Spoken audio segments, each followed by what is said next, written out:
Live from the dash, Swanging with Big Young podcast. We finally here. We done made it. Episode 1.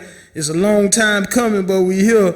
You know, we got a lot to talk about, a lot of ground to cover, and it's going down right now. About to make a call for my first guest. Who else could it have been but to have my twin brother in the mix, calling that boy Xbox, man. Let me see what we got here. All right.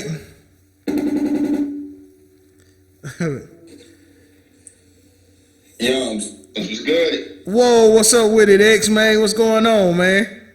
I'm very happy right now. Just doing some computer work at this time of recording, so things looking good. Man, look, you know what time it is, man. You checking in, man. It's the Swanging with Big Young podcast. We episode 1, first episode of many ever. You know what I'm talking about? And you got the pleasure to be number 1. You know what I'm talking about? Oh my God, I should feel so honored right now. Well, you're an asshole, you know, but it's all good. Man, we got a lot of ground to cover, man. So let's get right into it, man. You know, first things first, man. Have you watched the free Meek documentary?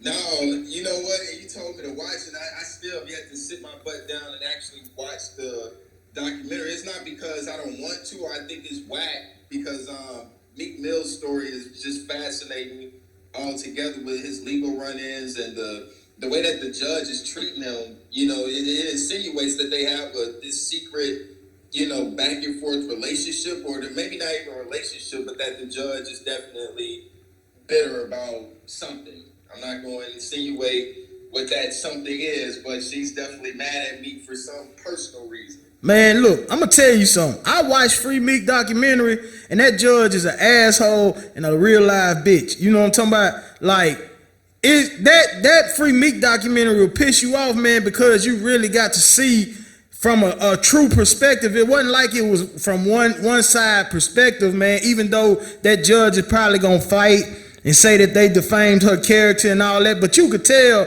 like, she was picking at Meek, man. You know what I'm saying? Like, from the initial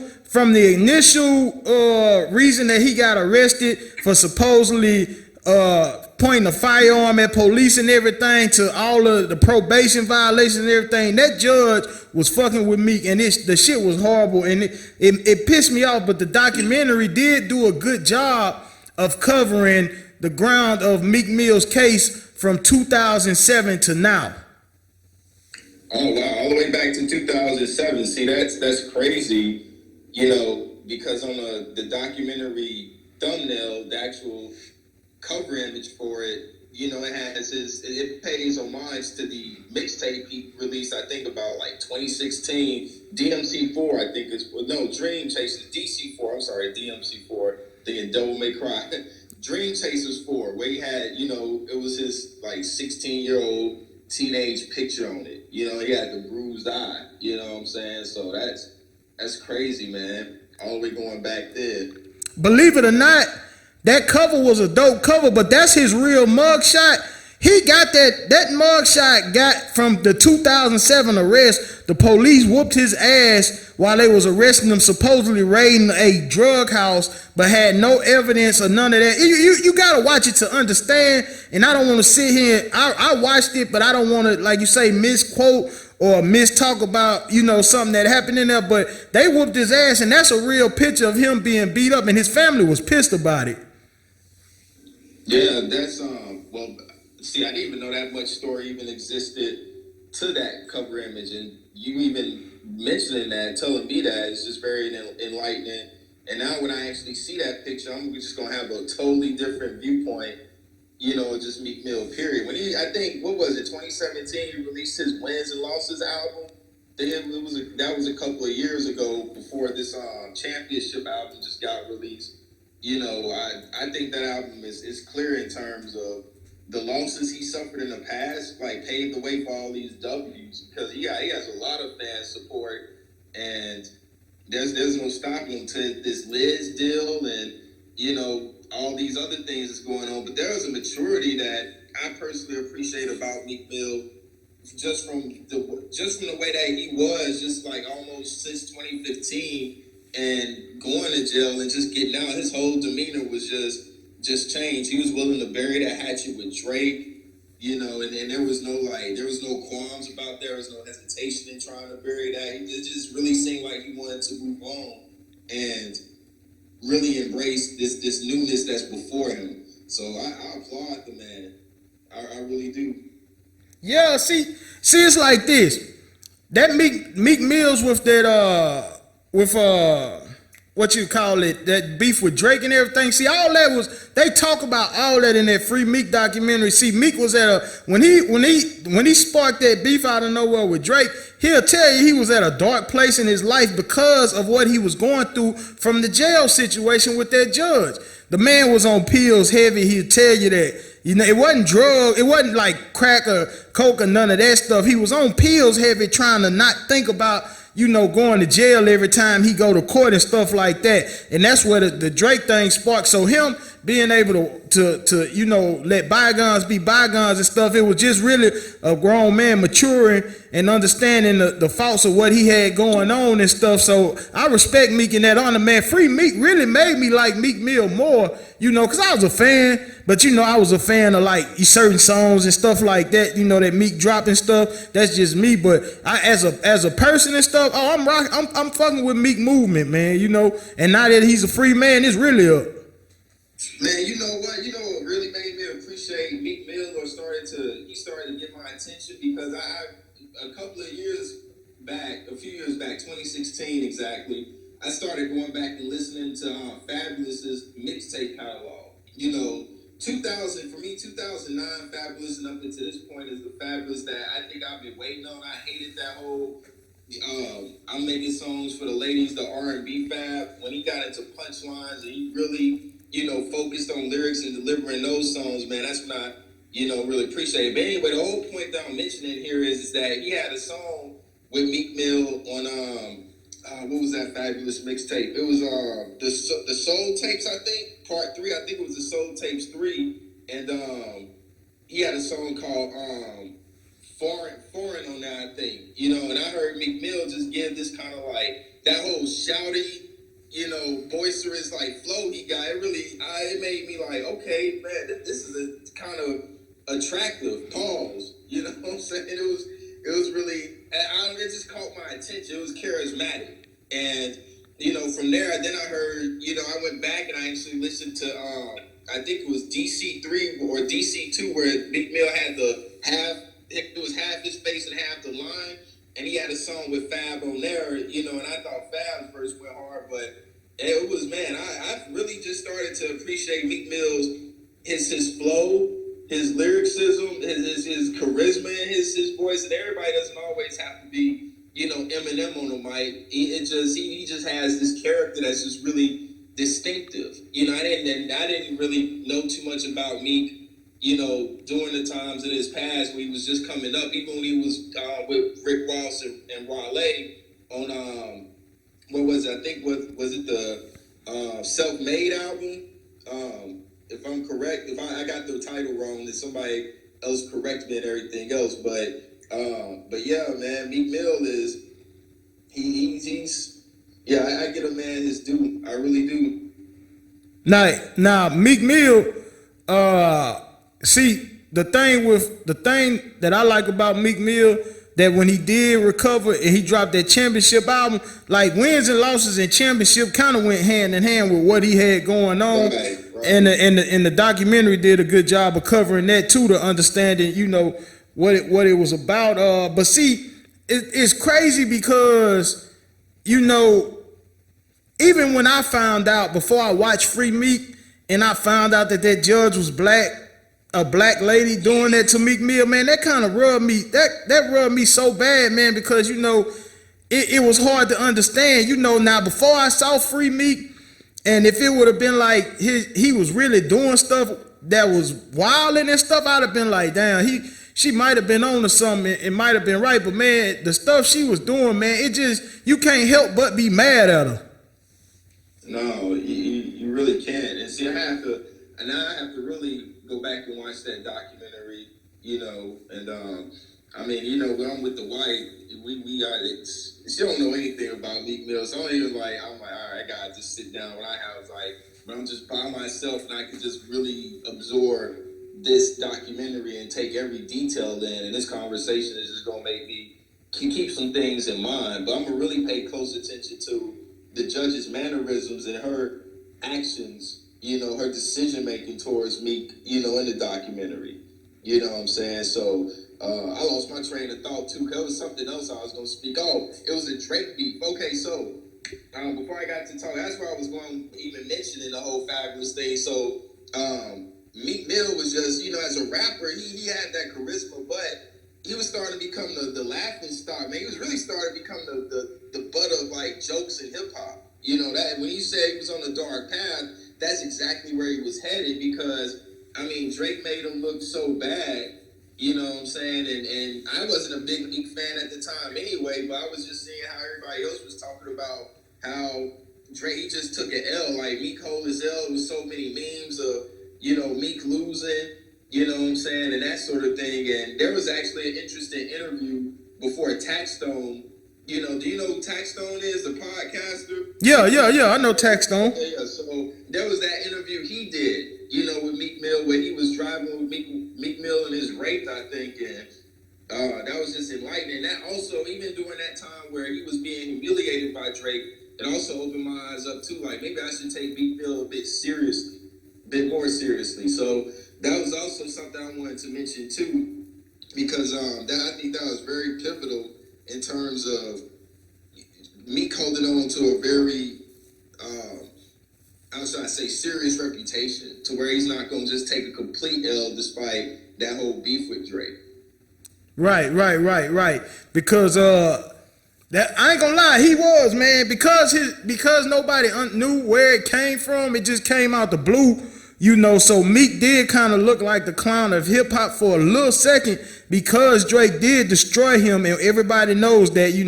Even Meek, the sad thing about it is, if you go back and listen to Meek's response to what was Drake's diss song, Back to Back, when you go listen to Meek's response with the Undertaker theme beat and everything, that thing really was hard.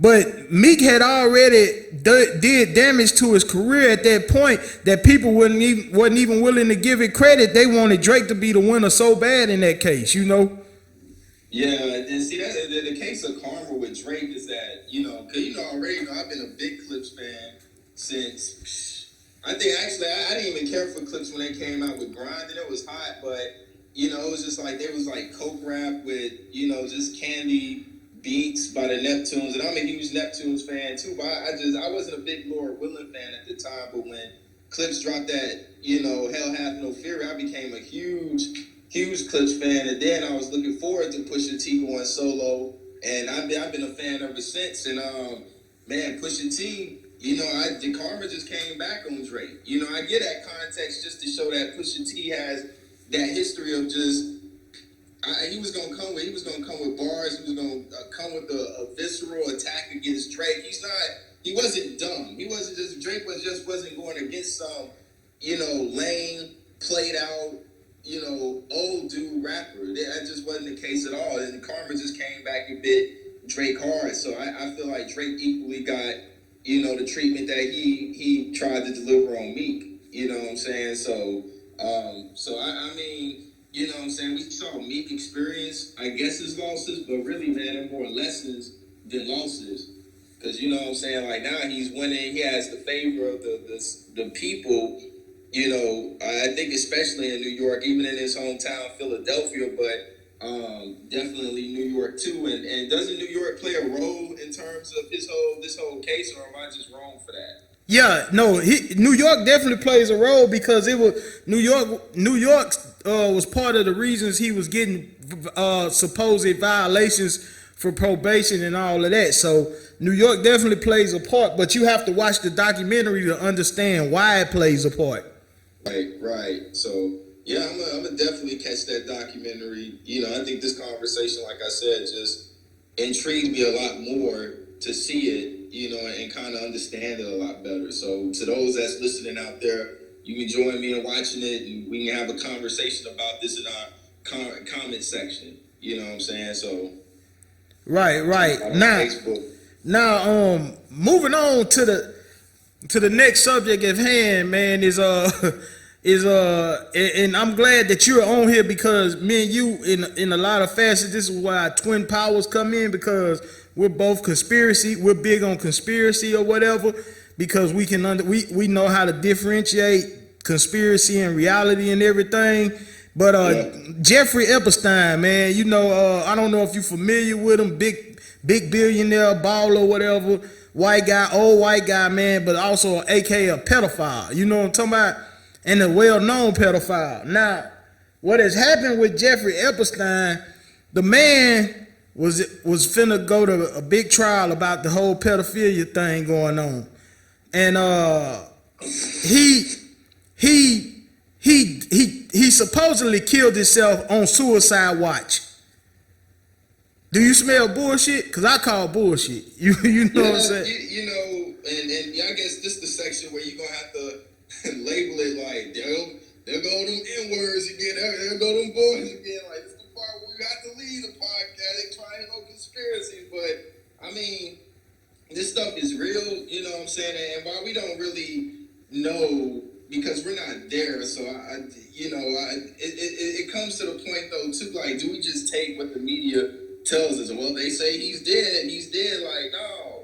You know, the stuff that happened to like Bill O'Reilly and not Harvey Weinstein.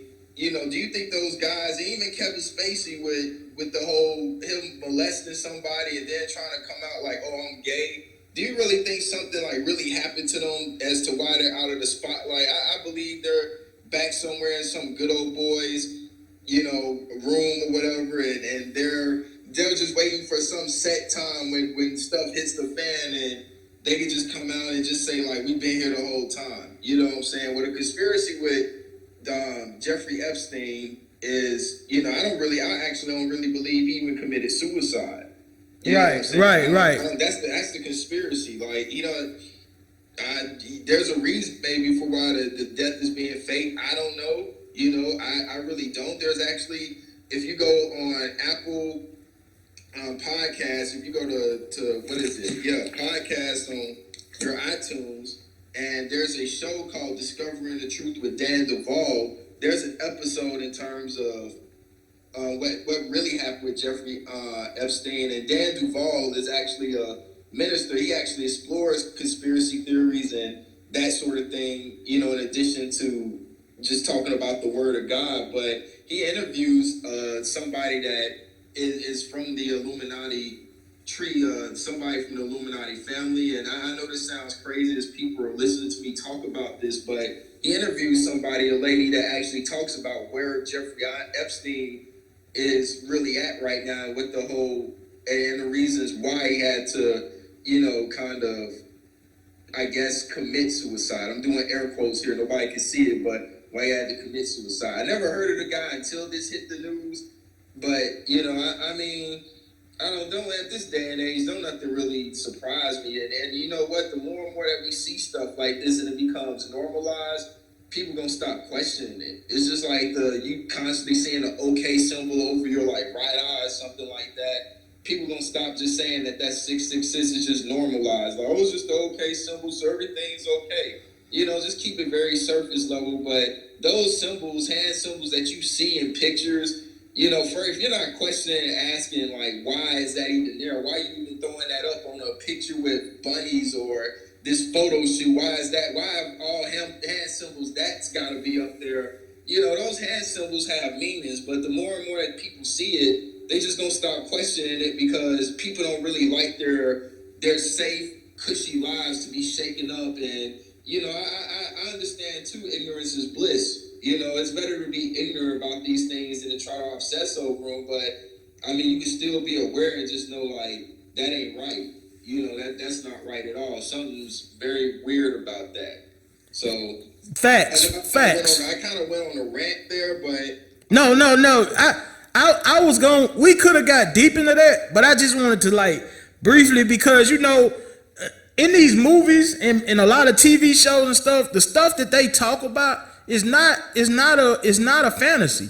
You know what I'm saying? TV shows and movies where they show people they're faking deaths and they go live on these, because Epstein is a billionaire. So it wasn't nothing for him to fake a suicide and go to his island where his pedophilia supposedly was going on anyway, to go back to that island and just never come back to the U.S. or exist ever again. You know, that's nothing for a billionaire. You know, you just want people to be open to that stuff and stop. The media is so convincing and it's so powerful right now that people, when you call it bullshit, they look at you like you silly and shit. And it nobody gives a fuck enough about Epstein to even be that worried to say that it's some kind of theory and shit, man. The man was a fucking pedophile. He was in trouble. He was about to go to a big trial. He was about to probably drop some names that was gonna fuck the world up, and he had to go. You know, that's just what it is, man. You know what I'm saying? That part where you said they're probably on an island sipping Mai Tais or something, chilling out of the public eye. I mean, that's probably so true. I mean, we don't know. You know what I'm saying? Right. We don't know. Probably arguing to say he's really dead. Each his own, whatever. I mean, honestly, at this point, I don't even care. It's not something I'm trying to even like explore in terms of that. I'm aware of it, you know, but I'm not gonna refute, you know, if he is possibly dead, but I do believe otherwise at this time. You know what I'm saying? I don't know, like I said, man, when it comes to, you know, conspiracies, you know, I really try not to obsess over them, but there was where there. Let me back up real quick, because you said something in terms of Hollywood and them showing things. The media is really powerful and them showing things. And you know what? Actually, Hollywood does a better job. You know, and you know, I'm quote unquote big time Christian now. So hey, you know, whatever. Yeah. But Hollywood does a really good job in terms of like telling us things that's about to transpire, you know, in the future. I actually did a video. If anybody wants to go check it out, on Is God For or Against Me on my YouTube channel. It was a Key and Peele video about the demonic possessed Taylor. You know, it was just weird. You know, there's a lot of Key and Peele videos that's funny to substitute the where they actually are in a stand-up comedy routine and the guys burn like those. There are some funny like the things. One video was just really weird because demonic voice talking about, you know, change is coming, or not change is coming, but things are about to start happening, and then the end is near. That's what the demonic voice was saying. The end is near, and then at the end of the video, you get this kind of like this last Airbender looking kid. You know what I'm saying? And his third eye comes up on his forehead, and the third eye is the kid is saying like the change is coming. It was so weird, man. It was just mystical, esoteric, and that part in that little skit had no business in that video. You know, and there were people in the comments, I guess they just took it as Key and Peele humor, but there were several people that peeped like, well, that was weird. Why is that there? And how do people expect us not to keep making these conspiracy theories if they still keep shoving this weird stuff in our face? People better start paying attention to these subtle messages, man. You know, you have talks of a looming recession happening again, and you know, from all the stuff that I listen to, I put two and two together. You know, from some of the Christian podcasts I listen to, you know, you have guys who are prophesized and said that the dollar's gonna die, that the U.S. dollar is going to die. There's gonna be a lot of chaos and a lot of, you know, people just out. You know, the dollar's not gonna save them whatever money they have, and we're going to have to like go to a new system that's going to allow us to enter this era of a new, you know, utopia style era, I guess we should say. But it's something that, you know, I guess what people identify as the powers that be is something that they want to happen, because through chaos, order is supposed to come about. You know, so I don't mean to scare anybody even talking about this, but I'm just saying, like, you gotta start putting two and two together, man. Like, Hollywood knows something that, you know, obviously, you know, average viewers just don't know. You know, Hollywood continuously, they mock Christians in their movies. Shape of Water, if nobody's ever heard about that, it's about a woman who's sitting up here, you know, dating this Birdman. And this movie was, you know, nominated. I think it won an Academy Award. But, you know, the enemy in the movie was this big, mean, evil Christian guy.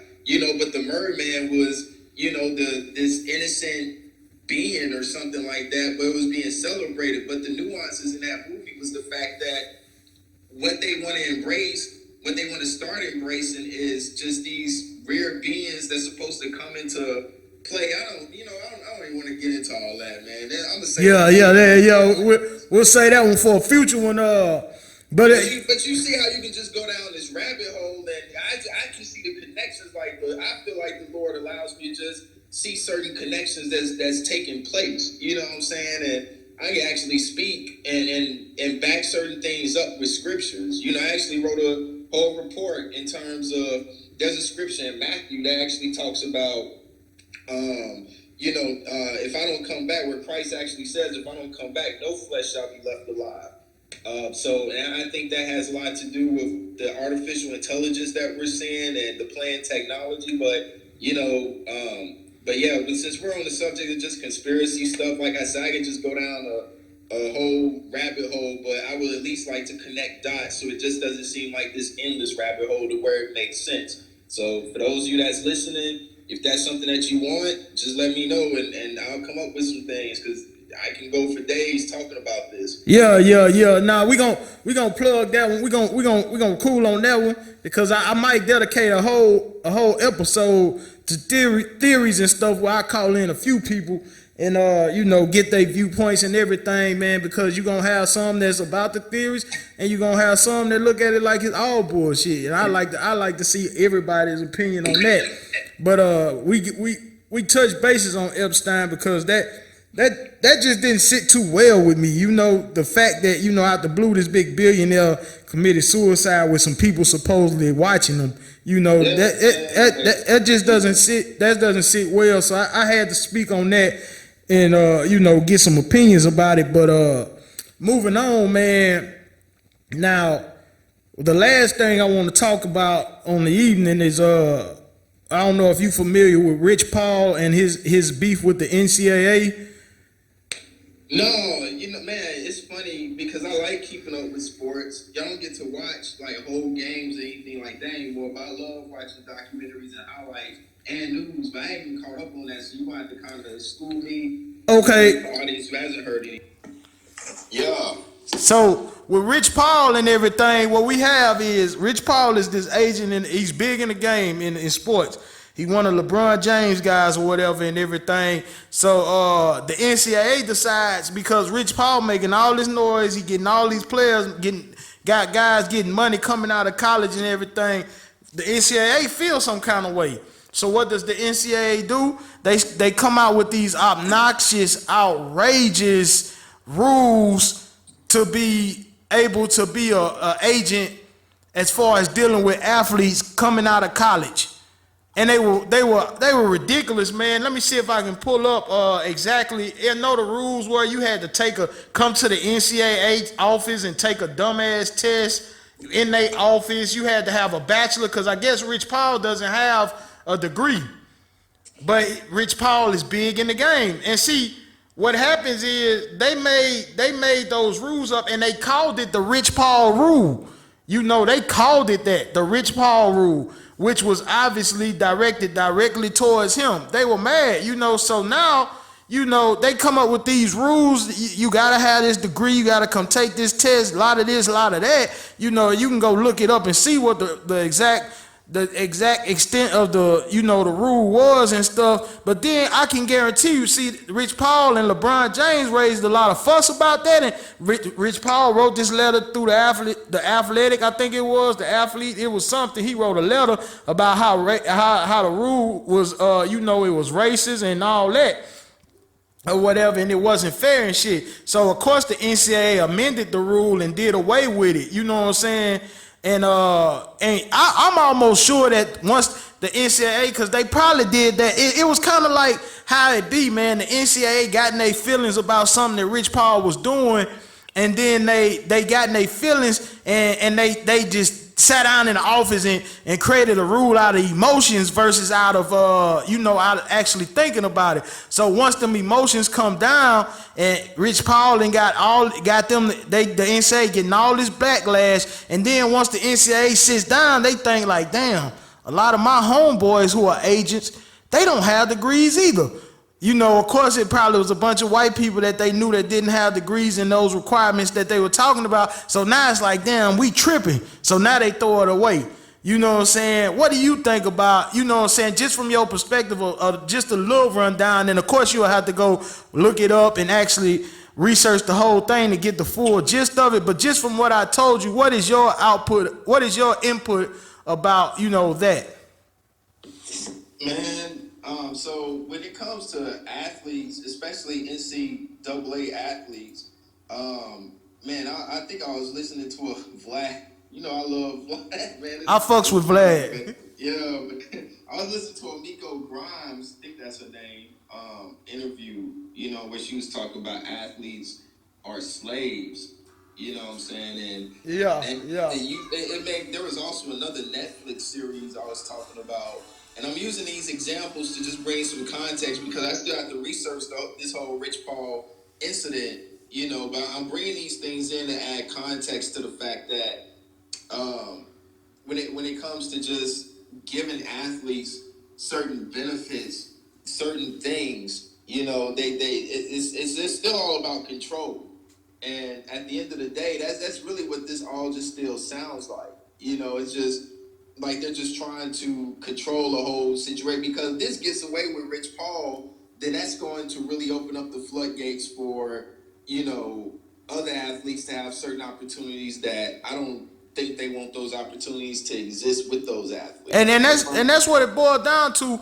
It's funny that you said that about control. See, just from you know listening to what I told you, because I remember probably a couple weeks ago when I was online researching the Rich Paul rules so that I have my facts and stuff when I ran about it. I think CBS Sport headline said that the Rich Paul rule is just another example of the NCAA trying to control something that they shouldn't be controlling. That was their headline.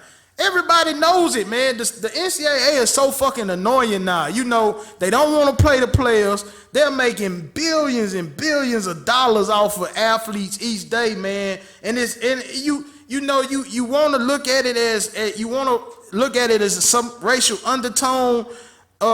Because a majority of the NCAA athletes in the sports that do make the money, like football and basketball, are black athletes. But it's an athlete thing, period. You know, because it's white athletes that's suffering from the NCAA not paying them too. You know what I'm saying? It's not just black people, but the NCAA just is total assholes, and the NCAA is still operating on some shit from back in the early 20s, possibly. I saw a documentary about that where they created those rules of not playing the players. And that's the Netflix series I was talking about. I had to actually go back and watch it, but it was very enlightening because it was like, you know, white journalists and other coaches come to light and actually speaking on this totalitarian sort of rule that is existing in NCAA, which is crazy to me because it's really brainwashed people into thinking that, you know, these college athletes have no right or reason to request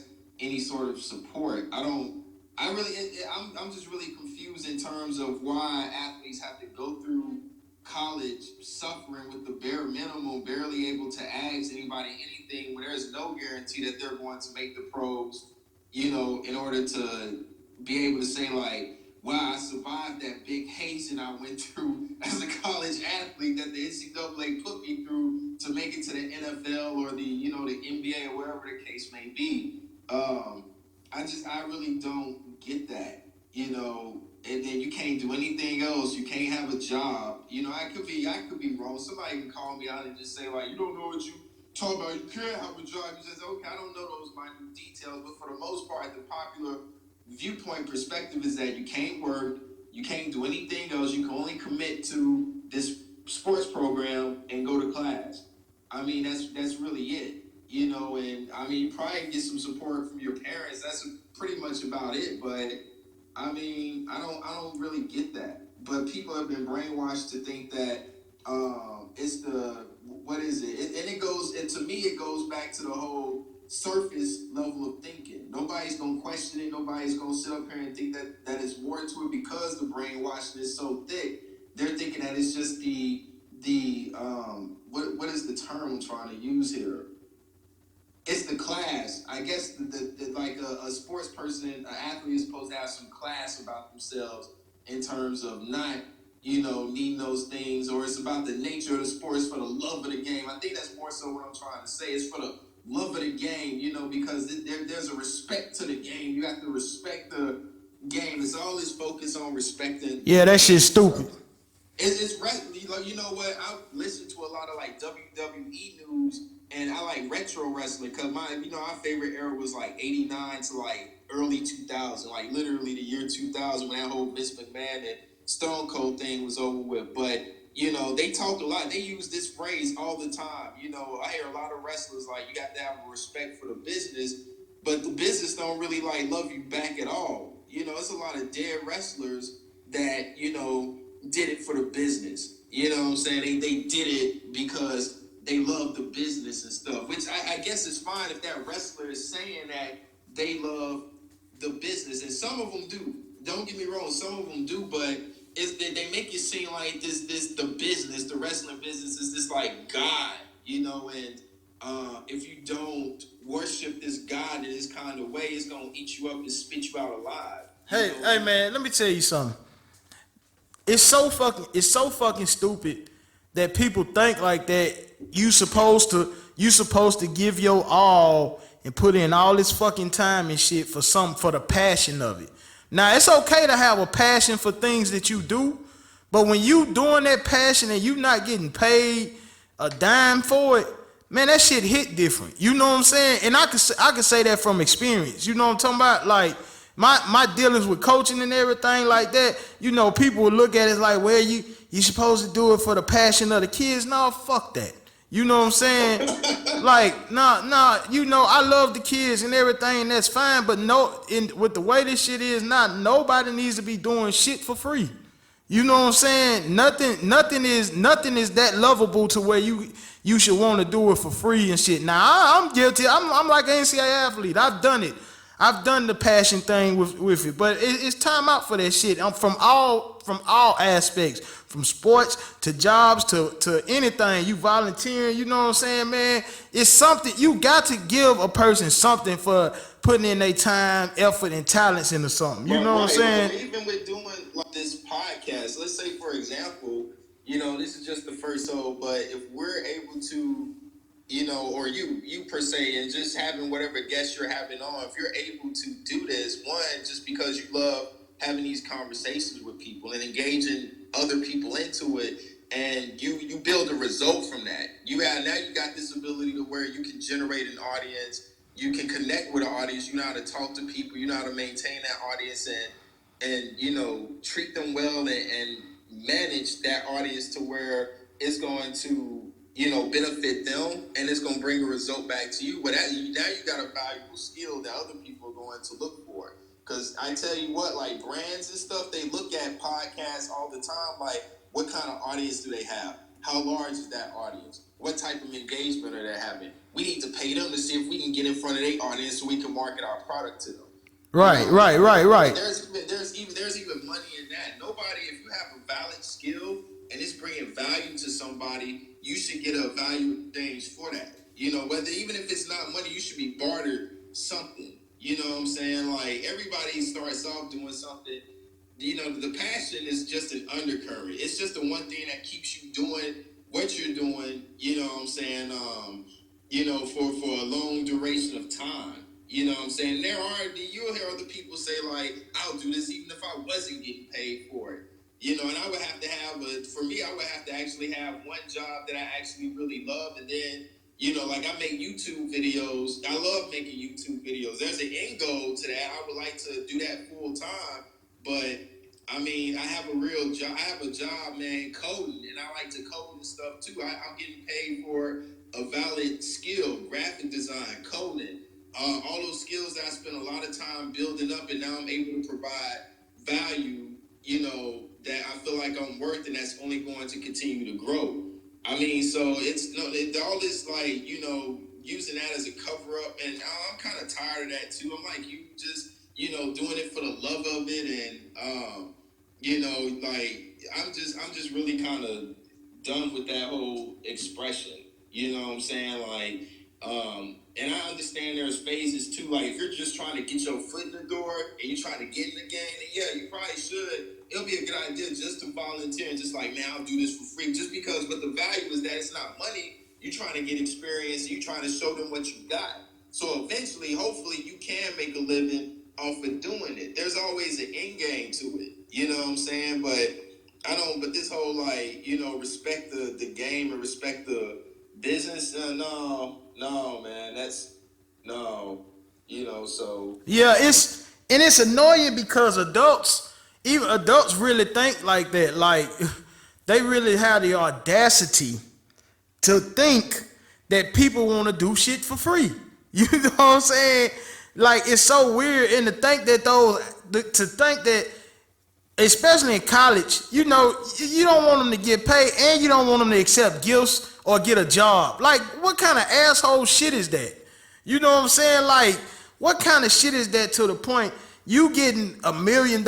You could potentially get $1 million off of one big time game of college football in one night, 3 hours. You done made $1 million revenue. Then it's just it might be wild numbers or whatever, but it's realistic per se. And that's where the NCAA is synonymous with the music industry, the entertainment industry, to where everybody else is getting paid but the artist. The artist is the main show front runner, the main showman, but they're the last person to really get paid. When they get paid, they're getting scraps almost. Right. So the NCAA is going to profit. These campuses are going to profit off the hard work of these players. The merchandise, everything else is making them to win in the games. They're profiting off of that. You know what I'm saying? And in order to keep somebody from like complaining or there being an uprising from the bottom, people have to be brainwashed into believing and thinking those things. You know what I'm saying? So, but I know doing things for free, that's not really sustainable. It should only be a starting point until you get to a point to where, like, I'll even use myself as an example. I did web design projects for people for free for like maybe 3 years. You know what I'm saying? It wasn't until like, maybe about a year I started, I did it for 3 years. Then like maybe back in 2016, I started getting paid clients. They weren't high paying clients, but I started getting paid clients. But I still didn't take this business side of it like as serious as I should have, like with documentation and doing contracts. I just didn't want to be bothered. It was just like the handshake system and stuff. But in this day and age, it's all about documentation and stuff. So now I'm just like, no, if I'm gonna do it, we got the bar or something. There has to be some sort of value or some other deal that's gonna be promised in the future. You know what I'm saying? So it is what it is. You know what I'm saying? But doing it for free is just not sustainable. It's not, and hopefully, man, people will see the light on that shit. You know what I'm saying? And the NCAA will come up off that bullshit and pay them boys. And I heard you reference too that somebody, I think I remember in that Miko Grimes interview where she said that athletes were slaves. It made me think about two books that I bought. I bought the $40 Million Slave and a book called Sold Out. Sold was spelled SOULED, and it was about athletes selling out their bodies, their families, their time, and everything for sports for crumbs. You know what I'm saying? And it's like at what point will we realize that, man, in a lot of aspects and facets of all industries in the game, man, we hold the buying power and the paying power that brings the profits to everything. You know what I'm saying? We've got to take that stuff over, man. And eventually the NCAA is gonna have to come up off that bullshit, because before you know it, man, somebody is gonna create a college league where college athletes are getting paid and getting paid good. Right. I mean, things are changing. Oh, man, it's funny that you even mentioned like somebody's going to. I know what I was thinking about. So there was a video I was watching earlier where it was talks about The Rock buying out the IFBB for bodybuilding. Because they just got tired. Like, there's so many people just tired of the old system of the Arnold Classic or whatever, and just the way that the IFBB is ran, and they just, they want to add more pizzazz to it, but it's this old school, like, we need to keep that old school sheen and that tradition on it, and the respect factor, the historical, capable. Well, no, man, throw all that out the window. If it's not, interest in, a newer generation and a younger audience that's coming in, they don't really care about that. They just care about their Instagram feed, and why would I need to do this IFBB stuff if I can just be on Instagram, show off my body, show some bodybuilding tips, people watch me, I have my own audience. Why do I need you? You know what I'm saying? That's and people have to make those shifts. And like you said, we're in such a unique position right now to where, black people could be doing a lot more because we have the technology at our fingertips, and I think we need to definitely do more that stretches beyond just entertainment, obviously, but if we just stay limited in the confines of entertainment, what I'm saying, then we're kind of falling into that old Roman system where, the Romans used to coddle their society with just these mindless forms of entertainment, and, that they wouldn't question nothing. That society wouldn't question anything about what the Roman government was doing. So I think it's the same thing. If we're only just interested in just, entertainment and being entertained and being gladiators that's being taken advantage of, where the kings are just, kind of benefiting and eating off of our playing ability, then, we're going to stay stuck in the same position. That's true. That's true. And I think we'll get it together soon. Eventually, it's just gonna take a little time for everybody to start realizing. I think it was little wake up calls that we come across, man, where a few black people realize it and stuff, and then it's starting to grow. Each time those wake up calls hit, more and more people realize things. So it's gonna come, man. Well, but Xbox, man, it was a pleasure. Episode 1 is in the books. We got so much we could have talked about, but we'll save it for later. And right now, what I'm gonna do is I'm gonna let you plug yourself in. Any links about whatever you selling, anything you want to plug, man. It's your time right now. Go right ahead. Oh man, it's so much. But let me see here. You can follow me on Twitter. You know what I'm saying?